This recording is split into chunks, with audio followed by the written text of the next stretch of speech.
And we're back here at the JBQAV stage. We got Naka working with Taylor Ray, was right? Taylor Ray, and also with Monkey Hands. I'm really excited to have Naka here. We've name dropped him a couple of times on the show. Known him for a little while. Played a couple of shows with him back in the day, and it's really, really awesome to have you, man. Thanks, Dave. Good to be here, man. Yeah. So tell the folks out there, tell the viewers a little bit more about yourself. My name's Naka. I go by Naka. My real name's Alex Nakagawa. I've been around the Santa Cruz for about 7 years now, and pretty much most of the time I've been here, I've been playing music, right? Playing drums and guitar too sometimes, but mostly drums. We were actually just talking right before we started filming, and I had no idea that Naka also moved to Santa Cruz to go to school at UCSC? Yeah. UCSC. Yeah, and so I mean, you know, I was gonna say Porter, but UCSC, you know, Slugs, you know, we've got a special connection. You know, what are some of your influences, drummer-wise? Drummer-wise, like John Bonham, John Densmore, right? Billy Kuritzman, Mickey Hart, for sure. Those are some really prolific drummers.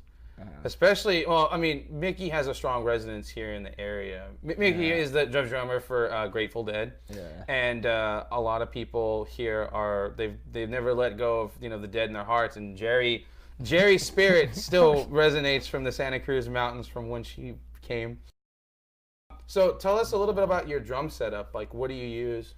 I use a super basic kit. I'm actually still playing the first drum kit I ever bought. Super fortunate to live in this house with like 9 other musicians, right? Like a jam space in the basement. So that's really when I like really started playing drums. But that's when I got my kit.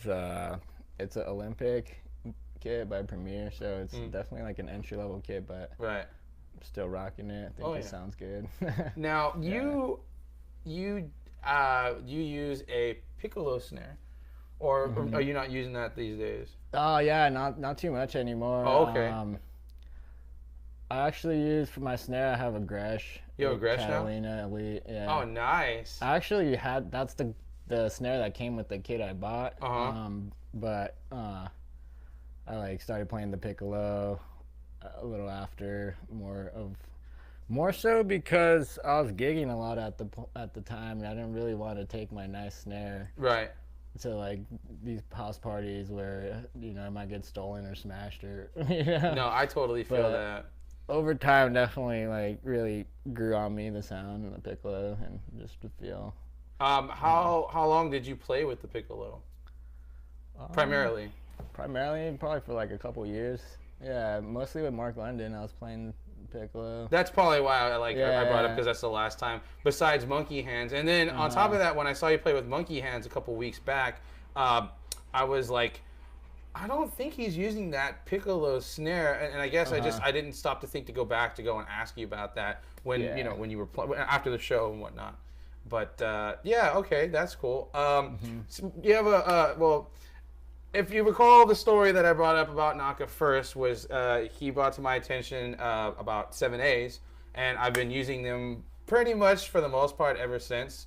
Are you still rocking those 7As, or do you? Yeah, I rock the 7As. Yeah. Oh, 7 and 5As, you know. Yeah, that's what I was just about to say. Is I'm using some 5As too, but I mean, for the most part, you know, 7As are kind of like where it's at, you know. Yeah. And this is the guy that was like, hey, you might want to give these ones a shot. And you know, sometimes I still use timbale sticks because they give a really good ring, especially when you're trying to get that kind of sound that the piccolo snare has with like a regular snare, which you can do if you're using, you know, the right striking technique and the right, you know, your right equipment to make it sound the way you want it to sound.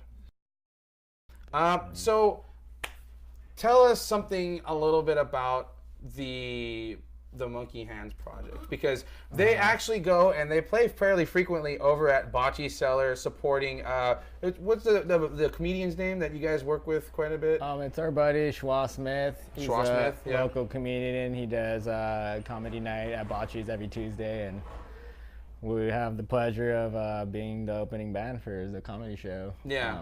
he started doing comedy a few years ago, after he, playing music and stuff. And he got the opportunity at Bocce's to run his own show, Right. like host it, book his own comedians, whatever, invite people. So at first he asked our friend Andy Pancakes, awesome local musician. Hi, Andy! But yeah, so Andy was playing, just doing like low-key solo acoustic stuff. And then after a while he invited me to, just play drums for him. So me and him were doing the comedy show for maybe a little while, a couple months or something, right. when it first started up, Right. And then I had to leave town last year in December for like a month or a little bit longer than a month. So in the meantime, that's like right before I left is when I met Mikey and Matt from Monkey Hands, the guitar players. And then we share well, we don't share, but we have we used to have units in the same rehearsal studios. So they'll be our neighbors rehearsing. Right.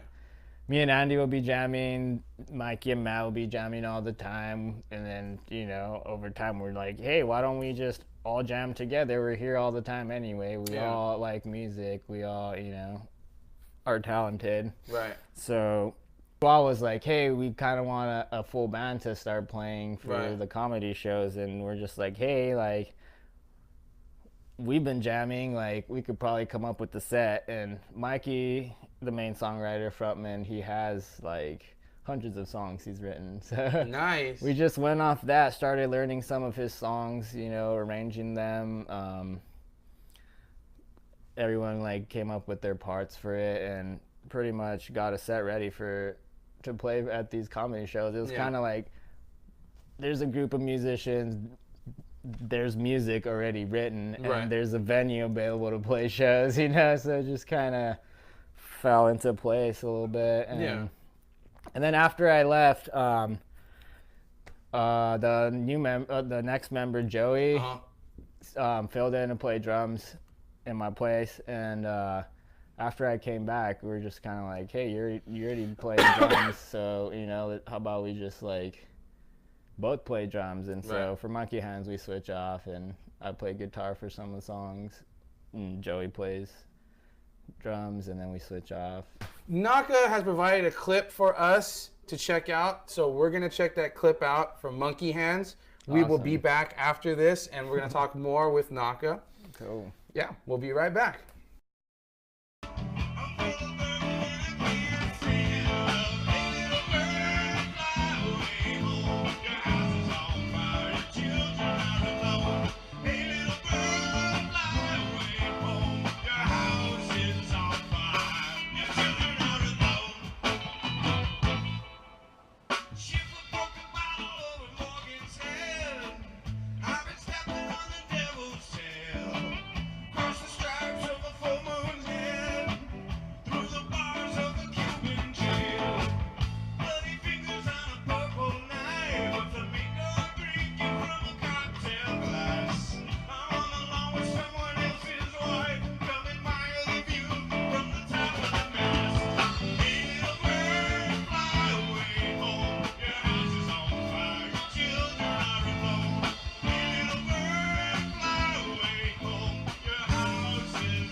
Thank you so much for the clip, Naka. No problem. Yeah, man. Is there anything else that we were talking a little bit about, you're working with Taylor Ray. You want to talk about that a little bit? Oh, sure. I just recently started playing with Taylor within the past couple months. I guess she wanted a band to play with, and so she asked Joey, if he knows anyone, and then Joey recommended Matt, the other guitar player, Monkey Hands, and then so they started playing, and then I guess Matt was like, oh, if you need a drummer, I could recommend someone, and he recommended me, and that's kind of how it started. And when it started, Taylor had a show at the Redwood Mountain Fair like a month since we started playing. So that was kind of like the goal. We had a month to learn her set and to get it ready. So that's kind of what kickstarted the whole project with her. Yeah. When you have that foot under your flame, you know, it can kind of whip you into shape faster than you thought you would, you know, because you got a great opportunity, and you know, you don't just kind of want to, you know, think about the what ifs. You're more like, I'd rather kind of see how far I can take it. If I don't make it, then you know, it's one thing, but it sounds like you guys are gelling, and it, you know, sounds like you guys have kind of got some things rolling outside of music, outside of the realm of playing music, that you do kind of like just for fun, or to unwind at the very least. I don't know, just sleep. Man values his sleep.